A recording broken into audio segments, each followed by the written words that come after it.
So this award is in honor of the second EMBL Director General, and it was launched in 2014 by EMBL, which is the commercial subsidiary of EMBL, thanks to Gebauer Lamb, and then since then is sponsored by EMBL. It consists of a cash prize of 10,000 euros and a medal, and is given by outstanding contribution to translational research in human health or technology innovation in the life sciences. This year, the prize goes to John van der Oost for his achievements in the CRISPR-Cas technology, and he will be introduced by former John Kendrick Award winner, Martin Jinek. Martin, the stage is yours. So hello and good afternoon to everybody. It's a tremendous pleasure and honor to present the 2020 Lennart Philipson Award to John van der Oost, who's a professor in microbiology at the University of Wageningen in the Netherlands. Before I go on telling you a little bit about John and why I think this award is particularly fitting, I'll just tell a few words about myself. So my name is Martin. I'm an associate professor at the University of Zurich in Switzerland. And as Fátima mentioned, I'm an EMBL alumnus and also the recipient of the 2014 John Kendrick Award. Now, I did my PhD in Heidelberg in the structural and computational biology unit, at the time in the laboratory of Elena Conti. This was between 2002 and 2006. And then following my years at EMBL, I went on to do a postdoc in California at Berkeley in the laboratory of Jennifer Doudna. And this is basically where I became involved with CRISPR-Cas. And so my research is perhaps best known for our work on CRISPR-Cas systems, which then led to the discovery of the RNA-guided DNA cutting enzymes that are found within these prokaryotic systems. I think I'll try to share a screen here if that works. Can you see the screen? Somebody give me a nod. Thank you. Yes, yes. So basically, we discovered that at the core of these prokaryotic systems that provide antiviral defense in bacteria and archaea are RNA-guided DNA cutting enzymes. And this basically then led to the application of these enzymes as molecular tools for genome editing and for gene expression control. And since starting my lab at the University of Zurich in 2013, we've been studying basically the molecular mechanisms of these enzymes, not only to understand their functions in prokaryotic genome defense, but also to continue the development of genome editing technologies. And so this is then where John basically comes in, of course, because throughout my career in the CRISPR field, John has really been an inspiration. He's been a true giant on whose shoulders others, including myself, have built on. So John recognized very early on that CRISPR-Cas systems were fascinating molecular machineries, that they would have application potential. And like many other prokaryotic enzymes and pathways, including restriction enzymes and so on. And so his very early and fundamental contribution to the CRISPR field was in 2008 when he showed that these systems basically used guide RNAs. That these systems were essentially programmed using guide RNAs to target DNA. And to us, to many of us in the RNA field, this was a real inspiration and inspired us to basically study the molecular mechanisms of these systems. It also led to an early collaboration between John and Jennifer Doudna's group, which is how I actually met John for the first time in 2010. And so since then, John's lab has been extremely productive in the field, identifying new CRISPR-associated proteins, revealing their mechanisms. And they have also branched out and studied other RNA and DNA-guided systems, including the prokaryotic Argonaute proteins. Now, after I started my lab in Zurich, our professional paths crossed many times at meetings and on various occasions, and we have kept in touch. And in 2014, I was asked to be the PhD examiner of one of John's PhD students, Dan Swartz. And on the occasion of his defense in Wageningen, I had to wear a rather silly outfit, as you can see from the pictures. But all of this actually paid off, because I was then very fortunate to actually recruit down the student as a postdoc to my lab.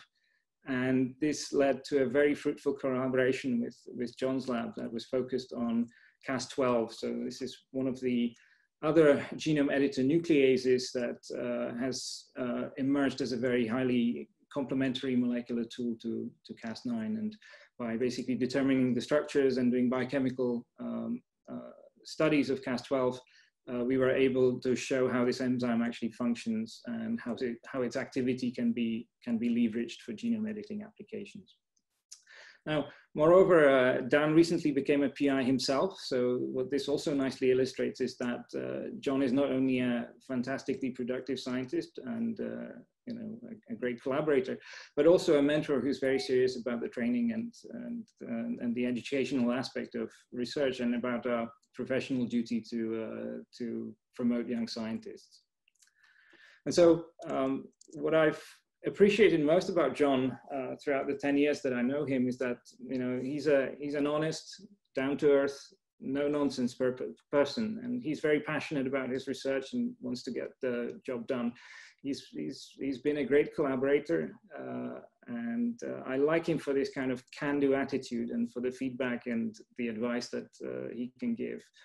And so, even though we did not overlap during our respective times at EMBL, I think that I feel that we are really strongly connected in the kind of spirit of EMBL and the atmosphere that in many ways makes EMBL very special. And so finally, although John's interests are rooted in fundamental science, he has always looked for ways to turn his basic discoveries into applications, as he has done for CRISPR, as he has done for Argonaute proteins and others. And so in my mind, there's no better candidate for the Philipson Award, because he really embodies the mission of the award perfectly. So with this, I would like to ask you all in joining me in congratulating John on the occasion of his award. I hope that EMBL has some fanfares and fireworks ready. So John, this is truly well-deserved. Well done, all the best, and cheers.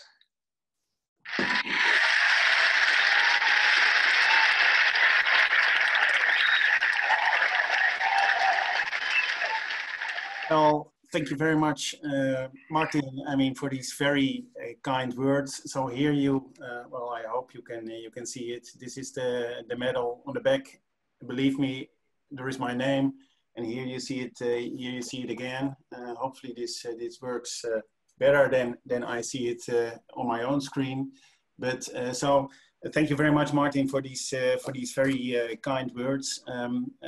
So I would be happy to start giving my presentation, but before so, I think, well, apart from these very kind words, it really has been a huge privilege to be part of the CRISPR field from the very beginning. And this award basically is a spin-off of my days, I would say, or at EMBL. So EMBL, where I was working in the Saraste Group, that not only made a major or had a major impact on my personal life, but also on my scientific career. And with that, I would like to share the screen for a presentation,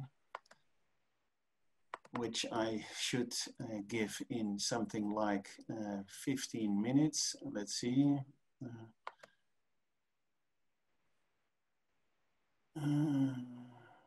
What's going on here? I try to, hang on, try it one more time.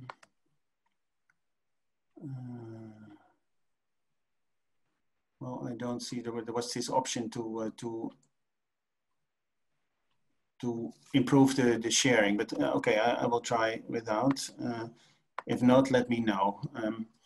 Okay, so the Lennart Philipson Award. So I called my presentation from nucleases or guided nucleases from basically from biology to application.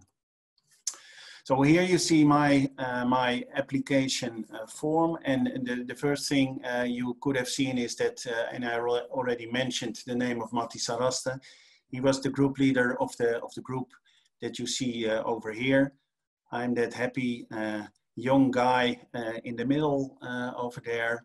And I worked with Matti from January 1990 to 92. So in January 1990, the two of us were the Saraste Group, and bit by bit the group expanded. And for instance, this guy over here, that's Andrea Musacchio. He will come back at the end of the presentation.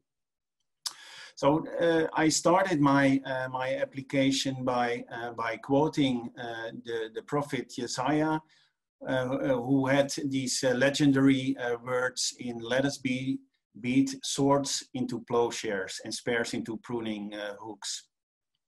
And of course, that was not only an inspiration for me as being a pacifist, but also as being a microbiologist, because over the years, we started working on this very fundamental project in which we tried to address the matter of how bacteria use their biological weapons to fight viruses.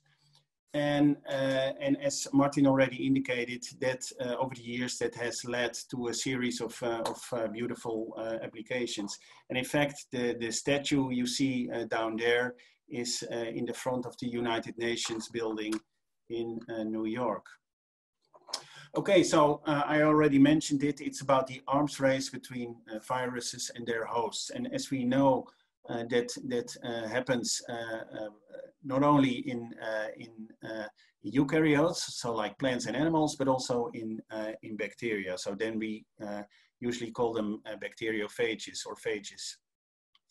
And all three groups, there we know that these problems give rise to these phenotypes, basically. But for today, I want to focus on the microbial part of the scheme. So how bacteria can defend themselves against the attacks of viruses, of the bacteriophages. And one of the systems that they apply for that, and that was only discovered in 2005, is the so-called CRISPR system.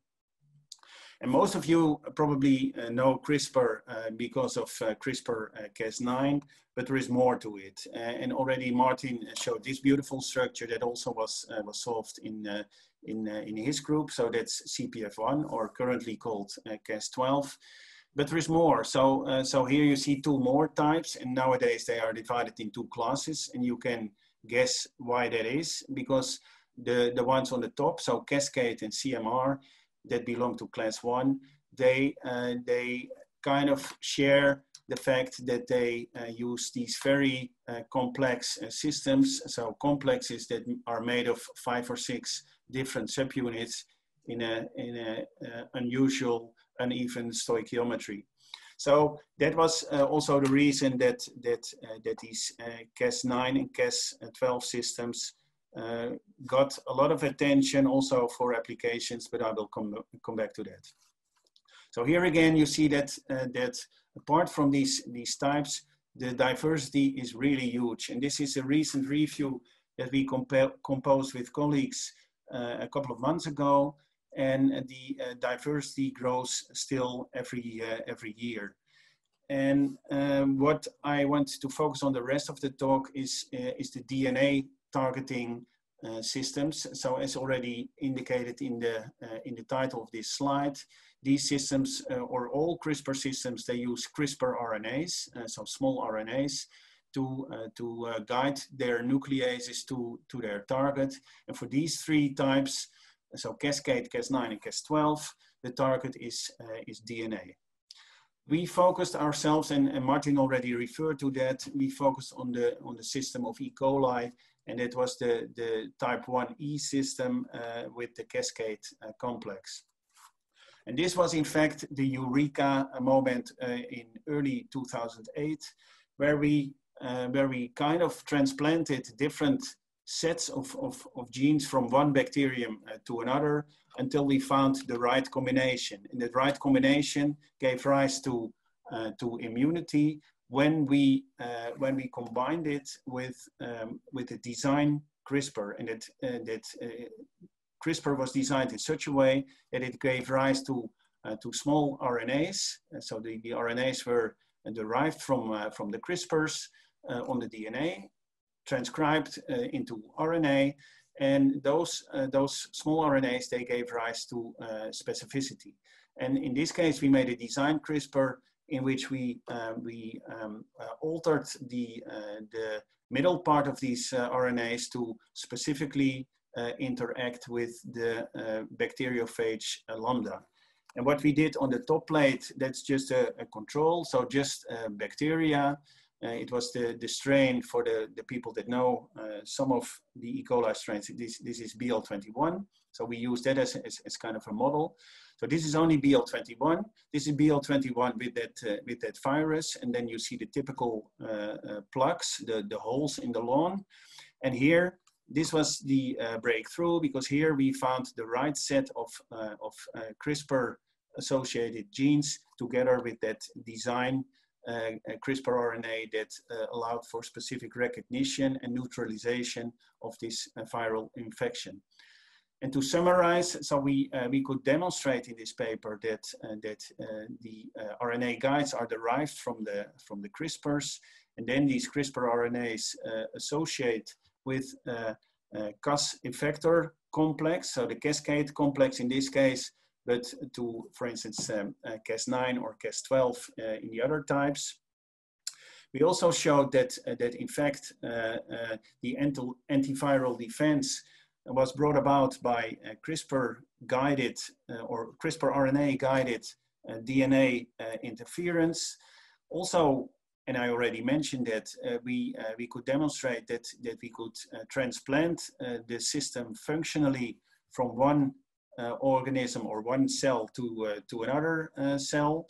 And last but not least, we demonstrated that the design of the CRISPRs allowed for multiplex targeting, in our case, of any DNA sequence that you like. So in a way, we not only provided the molecular basis of CRISPR-Cas mechanism in general, but also we provided the basis for genome editing. And here in this movie, we kind of summarize this. And this movie, by the way, was made by my son, Richard, who was born in Heidelberg during my stay in the early 90s. So here you see the CRISPR-associated complex for antiviral defense, cascade, and that cascade system with the RNA molecule in the middle. So the guide molecule is scanning the DNA. And here it did not find a right match, but the second time it is right. So there is a motif called PAM, and that is kind of recognized by the cascade system. And then when the whole or much of the RNA finds a match with one of the DNA strands, then you get a so-called R-loop formation, so opening up of the double helix, and a conformational change of cascade allows for recruitment of this nuclease that you saw. So that's the Cas3 in this type 1 system. And this is basically what we learned from those initial experiments. And I must say, for the specialists, the details in this movie they are a bit outdated. I mean, we know much more, or many more details of how it works exactly, but in the big picture is still the same. So to wrap up, this class 1 system allows for recognition of one of the DNA strands. That then allows for recruitment of this nuclease, Cas3 in this case, and that then leads to neutralization through chewing up of one of the strands of the viral invader, and thereby give rise to immunity. If we now look at the class 2 system, so here you see the Cas9 system, that has a much more complicated guide RNA in this case. So it consists basically of two RNAs, so a CRISPR RNA and a so-called tracer RNA. And the work of Martin in Jennifer Doudna's group indicated that could be turned into a single molecule by engineering a loop structure, a synthetic loop at this location. Anyway, what they also showed, or they could kind of confirm earlier data from the Boineau group, that indeed a blunt and double-strand break was being generated. Then this variation on the theme of the class 2 systems, that's the Cas12a system. Variation on a theme, as I said, the guide is simpler as the Cas9 one. It kind of resembles in a way the one from the Cascade system, but also there you get double-strand breaks, not blunt, but with an overhang in this case. So these last two systems, the class 2 systems, Cas9 and Cas12a, they are considered perfectly suitable for precise genome engineering, whereas the CRISPR Cascade system is kind of a very rough system that works very well to defend the bacterial host against viral infections, but it's not very well suited for the precise engineering. And this is something that Stan Bruns in my group and myself, we realized that back in 2011. So then we came up with this particular design, and it was inspired, you may recognize the design, that was inspired by previous designs on zinc finger nucleases and on the TALEN system. So we added 2 FOC1 subunits, and we needed a dimer of Cascade subunits, and this at the end worked very well, but it took a while to get it to work. And only last year, in collaboration with the Caribou team in Berkeley, we succeeded to getting this to work. And also now we get reasonable efficiencies in human cells. Okay, and we already, or my son again, he generated this movie on our request already back in 2012, and now we finally got it to work. So here you see the entrance of the two parts of the dimer in the eukaryotic nucleus. They look for the appropriate target as defined by the two guides, and then when the two FOC1 domains come together, they can give rise to a double-strand break. So to wrap up, we now could demonstrate that indeed, and that's a perfect match with the vision of Lennart Philipson. We could translate the innovation, in this case in the CRISPR field, to improve human health, and not only that, also other applications, for instance in biotechnology. I should thank these two guys because they kind of helped me to convince the committee, I guess. So Andrea Musacchio, who I met in 1990 in the Saraste lab. So he was a Predoc in those days. Currently, he's director of Max Planck Institute in Dortmund. And on the bottom, you see Eugene Koonin, and he's a great friend and colleague, also from the CRISPR field, but I knew him already from our work on thermophilic archaea. And then last but not least, I should of course also mention these guys. So on the left-hand side, you see the people from my team in Wageningen who worked on this. And especially I should also mention these guys on the bottom picture. These are the CRISPR Dream Team. So it's Stan Bruns, Ed Silvestra, Magnus Lundgren, and Matthijs Joren. And those four guys, they kind of pipetted together the paper that was released in 2008. On the right-hand side, you see a lot of colleagues and friends whom we collaborated with and still collaborate with. And of course, I should also mention all my friends and family who supported me over the years. And I thank you very much for your attention.